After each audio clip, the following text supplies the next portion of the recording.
Hey guys, Dr. Stitzel here. So we are on to the fourth section of this class. We've done foundations, measurement, and this last lecture that you saw, we introduced the last model, the modern model of macroeconomics.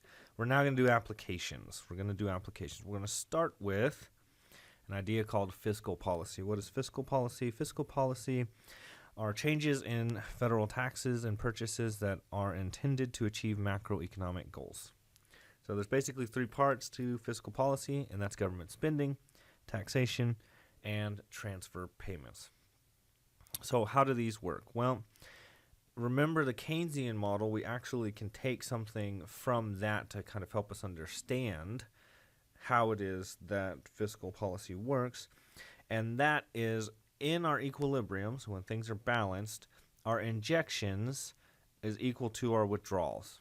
Okay, so again, same caveats that I've mentioned before in this class. You don't want to think about that as, these are good things going into the economy and these are bad things coming out of the economy. It's just that Keynesian model centered around consumption. Okay, so why fiscal policy? Well, as I've said several times before, taxes have a less direct impact on income, employment, and output than equivalent changes in government spending. This is because an increase in taxes is paid for in part by savings or reducing savings. So part of how households pay for taxes is they reduce consumption, and part of how they pay for taxes is they reduce savings. Let's see that. Here's our injections. We're saying government spending's going up. So as a result, taxes have to go up, right? But also somewhat savings come down. So we know that taxes are equal to government spending in this particular case. Then this would just be level. But if taxes are somewhat less than government spending because savings have gone down, taxes in this case are equal to government spending. They have to be. The money has to come from somewhere. But if part of how we pay for the savings, remember, right? So notice what's missing here, consumption. That's what I meant a minute ago by the Keynesian model centered on consumption, right? If the government spending goes up and the taxes go up in accordance, and this were not happening, right, then we would see nothing happen because we'd still be in equilibrium. These two things would have gone up by the same amount. But if this goes up by the same amount as this, and this goes down, that will leave some room for upward pressure out of the equilibrium that we had on consumption. Okay, so one of the things we can do with fiscal policy is take an expansionary approach. So remember your business cycle, right?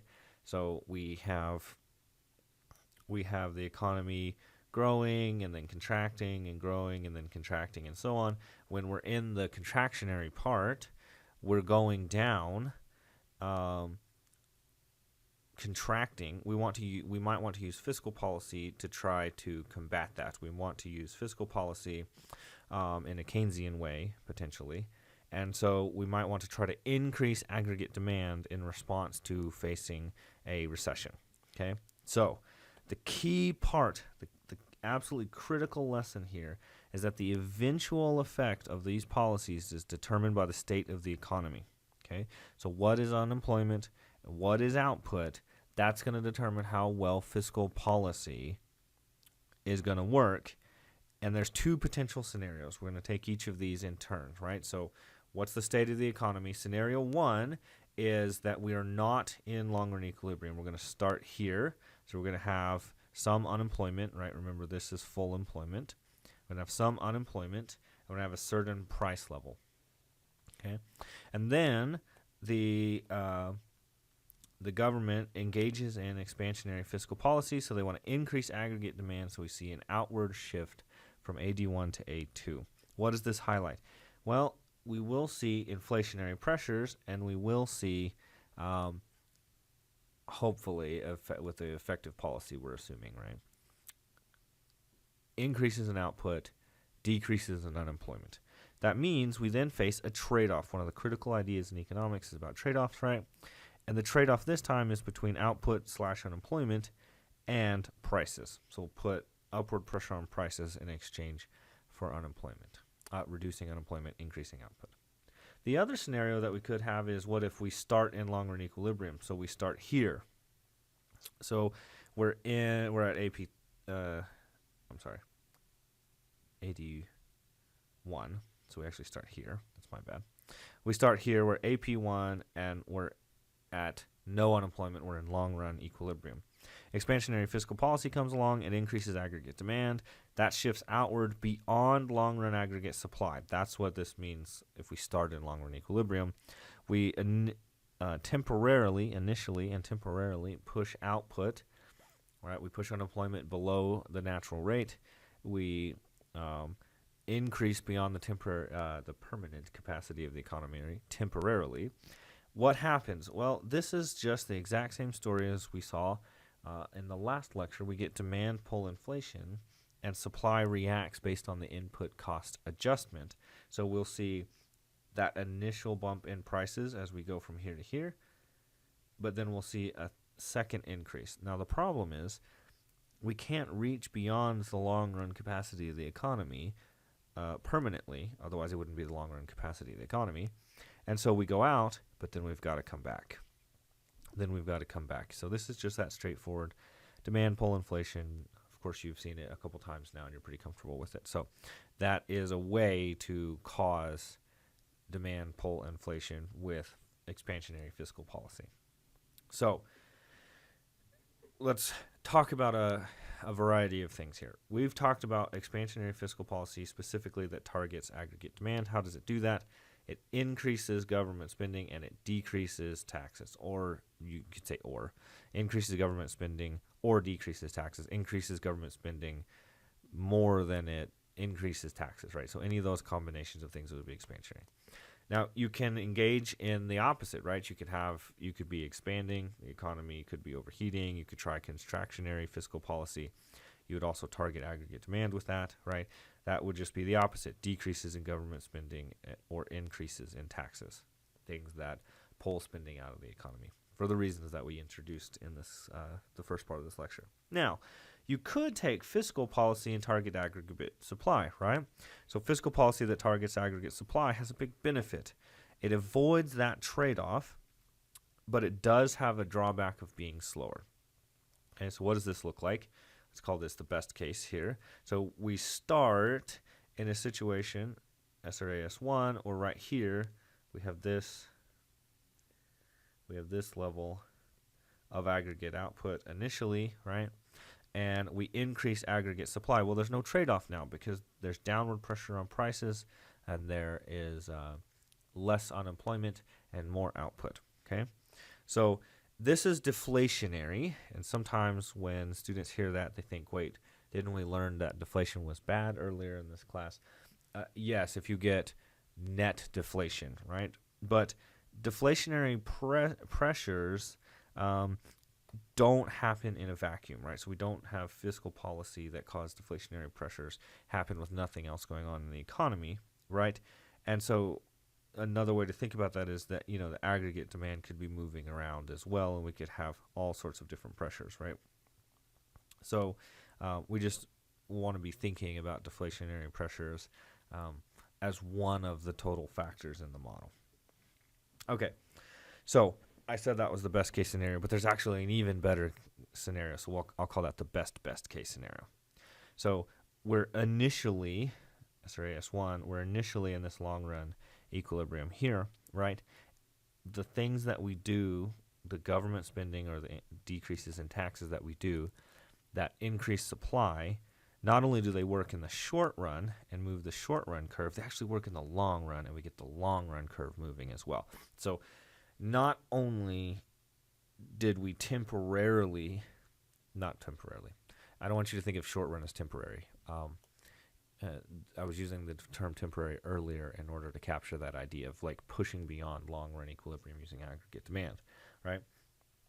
Notice that over here we didn't push beyond long run, right? We're here. But in the short run we increase supply, and that's a good thing.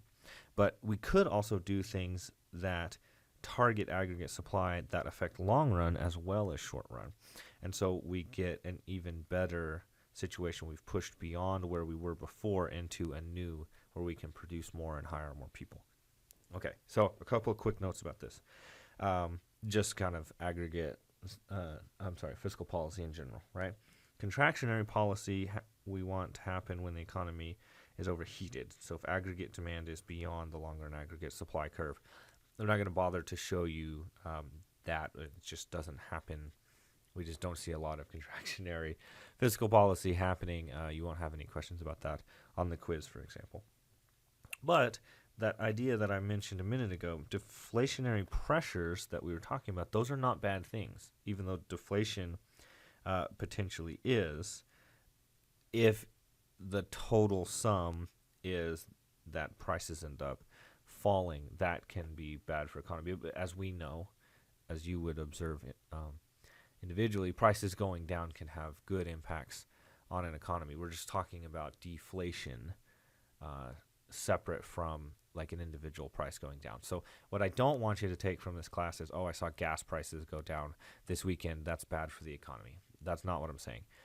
Deflationary pressures are good. If we get economy-wide decrease in prices, that can cause a recession. That is a bad thing. So if that's fuzzy to you, go back and review the lecture where we introduced inflation and we talk about deflation in there. Okay, so aggregate supply, using fiscal policy to target aggregate supply is great. How do we do that?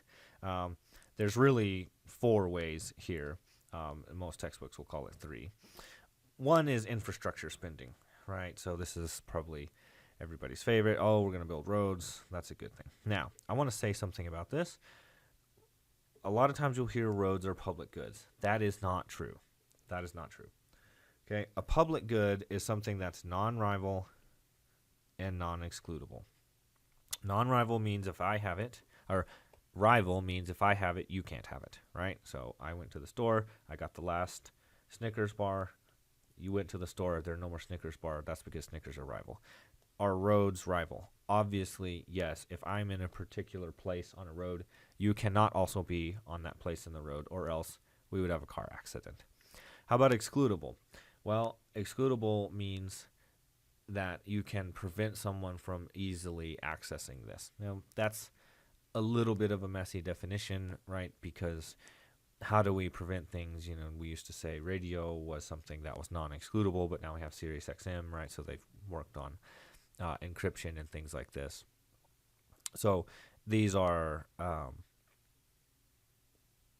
what it means by excludable. Basically is a reference to the cost to make it excludable. Now, are roads excludable? Obviously not. They're toll roads, right? So there might be, like, maybe some, if I'm being generous, some kind of fuzzy case for saying, right, but is it really cost effective to make all roads toll roads, given the kind of technologies we have now, where you don't have to pull over and throw coins in the machine every time you pull over? Probably yes. And so roads are rival and they're non-excludable.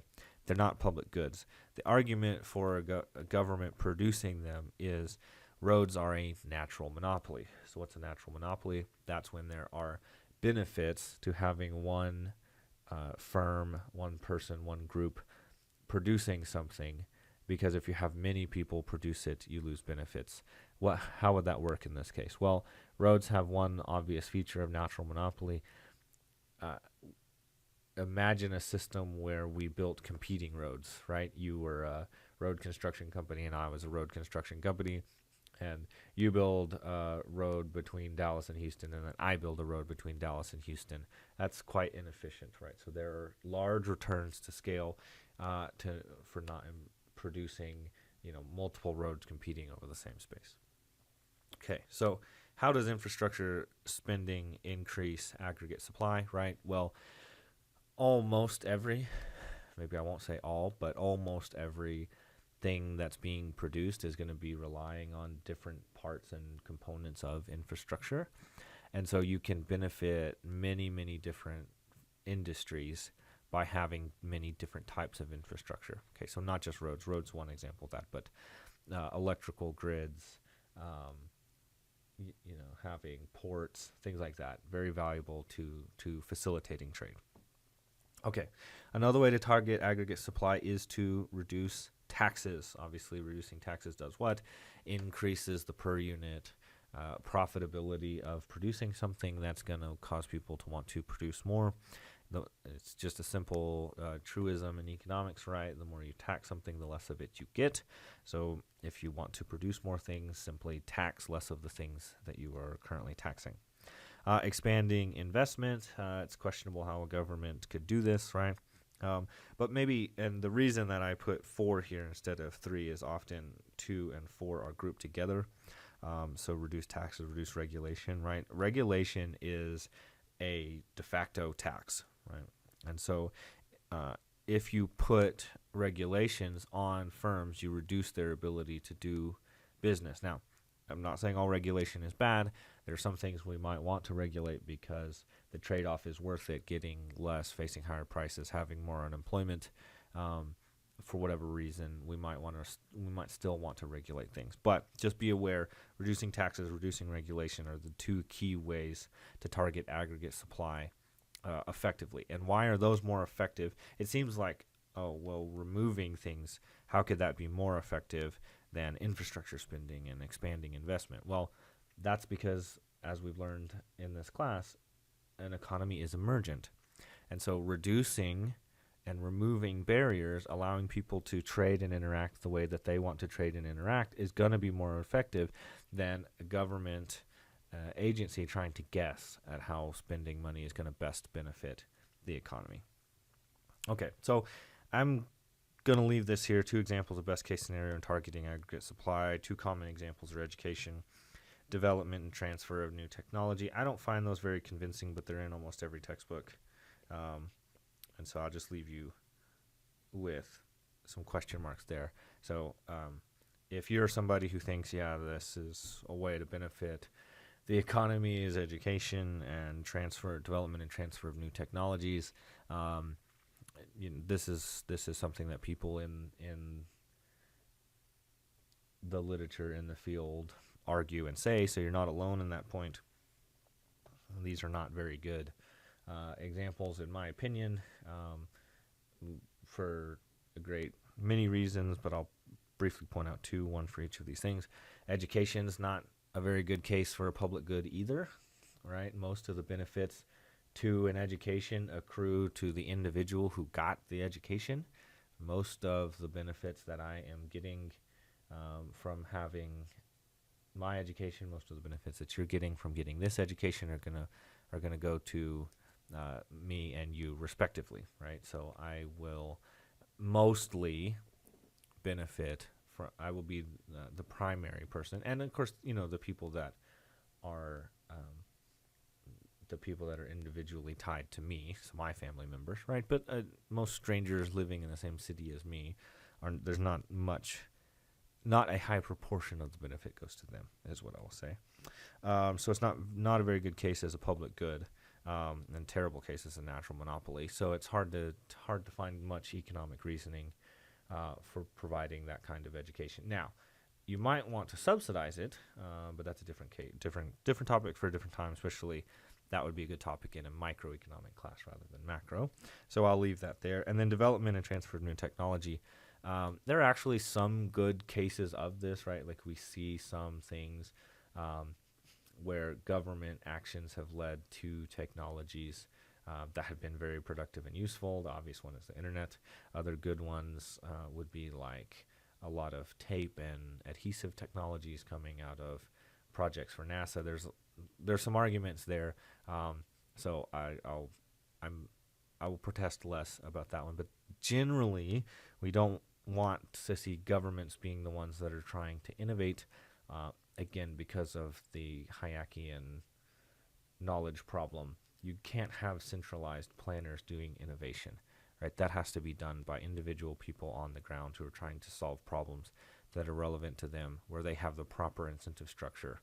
And this is just basic free market economics. But I digress. So let's make 2 quick points, 2 things to know about fiscal policy. And these are what I'll call dynamic considerations, right? Remember, I was saying deflationary pressures. We don't necessarily get deflation, and that's because the economy generally experiences continual inflation. Prices usually go up each year. When I'm doing analysis in this class, especially in the ASAD framework, I'm assuming it's static. So I'm saying the inflation that's happening is net of total pressure. So deflationary pressures would be good in a lot of cases, because that would, instead of actually reducing prices in the economy, deflation, it will actually just blunt the amount of inflation that we'd get. So instead of 2%, we might have 1% inflation. That would be very good. Okay, the other thing that happens is the economy generally grows most years, right? So we generally see the long-run aggregate supply curve sort of moving outward over time, and that's good because then we want to see growth in the economy in short-run conditions, because now we have more capacity in the economy, and that's represented by having more long-run growth. And I will quickly say the economy experiences long-run growth most years, but it's just very small, right? But this is compounding growth, so a little bit of growth every year is very valuable.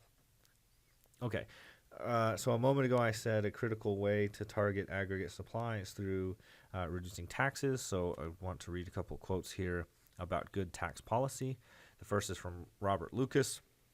He says, macroeconomics in its original sense has succeeded. Its central problem of depression prevention has been solved. There remain important gains in welfare from better fiscal policies, but I argue these gains are from providing people with better incentives to work and save, not from better fine-tuning of spending flows. Taking U.S. performance over the last 50 years as a benchmark, the potential for welfare gains from better long-run supply-side economics exceeds by far the potential from further improvements in short-run demand management. So it's basically saying we have ways that we manage the macro economy to help fight off recessions, and we're going to get into monetary policy, and that's another key part of this. And so Dr. Lucas is saying, well, how can people benefit, right, these gains in welfare? How can people benefit from fiscal policy? And what he's saying is we need to make tax policy in a way that it doesn't discourage work and it doesn't discourage savings. Remember, if we increase taxes, it reduces savings. And what would be an obvious tax that would reduce your incentive to work? Income taxes. All right, so we need to try to structure taxes in a way that's going to allow people to set us up for long-run growth. Why is long-run growth so important? Well, that's what I was just showing you in the best case scenario. So it's nice to target aggregate demand and move it around and sort of fight the business cycle, but really what should we be worried about is long-run growth, right? The business cycle things will mostly work themselves out. Okay, the other quote I want to read is by Robert Solow, which is the best summary of supply-side economics I know was uttered by Charles Schultz, who some of you will know as the former chairman of the Council of Economic Advisors and a former director of the budget. He said, there's absolutely nothing wrong with supply-side economics that dividing by 10 wouldn't cure. Okay, so this is a reference to the Reagan-era economics where there was, a lot of argument about trickle-down economies and supply-side things. And the point that we want to say is there's sort of the groups at that time were talking past each other. So on one side, people are saying, let's use aggregate demand to manage business cycle fluctuations, and the other group is saying let's target supply side things that are going to get us long run growth. Those are two different objectives, and they're not really something that we should spend time. Now, there's a constraint, right? You can only do so much with your fiscal policy. You're going to pick how much has to be one and how much has to be the other. But in general, it's a good idea to be focused on supply side things because that's how we're going to get long run growth, and poor short-run management of business cycle fluctuation in exchange for very excellent long-run growth over time. You look back a generation, you're going to see that increasing your long-run aggregate supplies can be much more valuable to an economy. Okay, so one of the things that Robert Lucas was talking about is an idea called tax incidence. I won't linger on that here because this is a classic micro topic. If you're somebody who's very, very interested in that, a public finance class will cover that a lot. I teach that here in the college as well, so that's a class you can take and cover that more. But basically, the idea is, where does the burden of taxes fall? So Lucas is saying one of the things that we can do is build better fiscal policy that fine-tunes tax burden and where it's falling rather than on the aggregate demand side. Okay, so how do you implement this fiscal policy, right? So it's nice, we've talked about it in theory, but how does the rubber meet the road? Well, there are two basic ways to do that. One is discretion. Okay, so the government says we want to spend this money, we want to reduce these taxes, and so this basically means legislation. That's how fiscal policy can be implemented. The other is what economists call automatic stabilizers. There's two types of automatic stabilizers. Those are taxes and transfers. And this is a relatively straightforward idea. Automatic stabilizers is when an economy grows, it causes tax receipts to rise and transfers to fall, both of which are contractionary. So what happens? The economy goes into an expansionary phase. Things are good. The economy's growing. And that's going to cause the things that we tax to go up, and therefore we will tax more. But of course, as we've said multiple times in this lecture, taxes are contractionary. You're taking money out of the economy. You're going to see less. You're going to see a decrease, right? You're going to see a contraction in aggregate demand. You will also, though, as the economy does better, fewer people will need transfers, right? Fewer people will need to be on welfare. Fewer people will need help from the safety net, and fit that, as we said, taxes and transfers, right? Transfers are a fiscal policy element. So if fewer people are needing the economic safety net, then that will also be contractionary because you're putting less money into the economy from that angle. Conversely, when the economy slows down, the things that you're taxing will go down and you'll get less in taxes, which is less contractionary, ergo expansionary, and transfers will rise. More people will need the safety net, etc. Okay, so why do we call these automatic stabilizers? Because when the economy grows and goes up, automatic stabilizers sort of slightly dampen that growth, and when we face a contraction, when we see things fall, they will naturally give us some expansion, some help there. Okay, so they sort of, in theory, level out the business cycle. Now, everything that we've said now, I guess we've made some points relevant to real world consideration, but all of this is based on two very large assumptions about fiscal policy that are not very realistic. One is that fiscal policy happens quickly. All right, so I drew the model. I'm just like, oh, look, fiscal policy happens. I move the supply curve. Fiscal policy happens. I move the demand curve. Or even the largest assumption, fiscal policy happens in the long run aggregate supply. But these just are not going to happen quickly. Fiscal policy moves very slowly, right? And it also has cost, meaning the benefits are not just are they positive effects or negative effects. They have to be positive effects net of the cost to do them, right? Net of the cost to do them. So you can see the costs, specifically transaction costs, right, can be so high that even if it were beneficial to do something in a vacuum, it might not be beneficial to do that thing in the real world. Okay, so what are transaction costs? To make the example personal, right? You could think, well, I might study more for this exam and then I would benefit, right? But you inherently understand, right, studying more has some costs. Now, transaction costs are a special type of cost. Transaction costs are costs that are not related to necessarily to the exchange of money, right? So what if I say, what's the cost of your lunch? You can give me a dollar figure. But there were other types of costs in there, right? You had to find the lunch. That's called triangulation, right? So you had to look at your phone. You had to be like, okay, when is the restaurant hours maybe, or where is this, or how do I get there? There's also transfer. So transfer is when an exchange happens, a transaction happens. You have to be able to securely be able to get the item from the seller to the buyer and the money from the buyer to the seller, right? In a lot of cases, we don't think anything about that, right? Stores are open. You go in, you fill your shopping basket, you go to the front, you give the money, Now, what do they do to make sure transfer happens? They often have people that check your receipts at the door or something like that, make sure you're not stealing things, right? But we generally don't think of transfer as very difficult. But transfer can be very, very hard if there's not a high level of trust involved, right? So imagine a hostage swap or something, right? It's very fraught. Why is it fraught? Not really the triangulation. It's really because the trust is very low.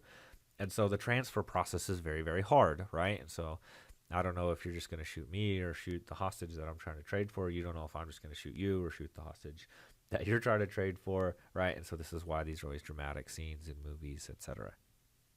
Now, so what does it have to do with fiscal policy, right? Well, there's some really high costs with being able to figure out what's the problem, how do we do it, how are we going to implement this policy, etc. Those are triangulation costs.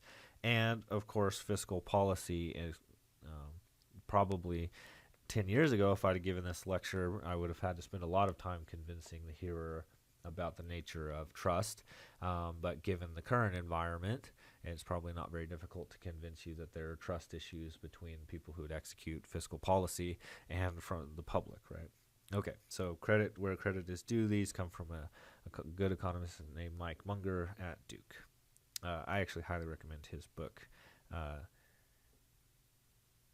What is the name of that book? The names escaped me. I'll try to put a link up when I put this video up for you guys. Very short book, very good read.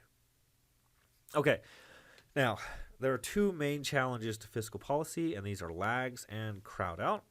So a lag is when we are thinking we might want to do something versus when the thing actually gets implemented, right? So it's a part of the implementing process for fiscal policy.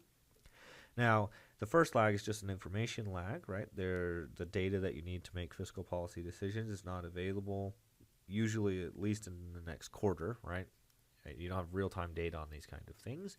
So it's anywhere from a month to 6 months, probably 3 months on average. But even if you have data, you have a problem, right? Because you need to be able to recognize a pattern. So we call this a recognition lag. So I show you this data, and I say, here we're at time t, right? This is today. What's going to happen with this data? What's the pattern here? Well, it could be that this just keeps going up. Could be that it flattens out, or it could be that we're at a peak and crashes. We see good examples. We could be here, or we could be here, right? So you need time to differentiate between simple fluctuation and the actual beginning of a recession or a downturn, whatever it is that you'd want to fight. This typically takes you at least consecutive quarters, right? And even then you're guessing. So at least 3 months. Next is the decision lag. Remember, we said fiscal policy is part of the legislative process. This takes time.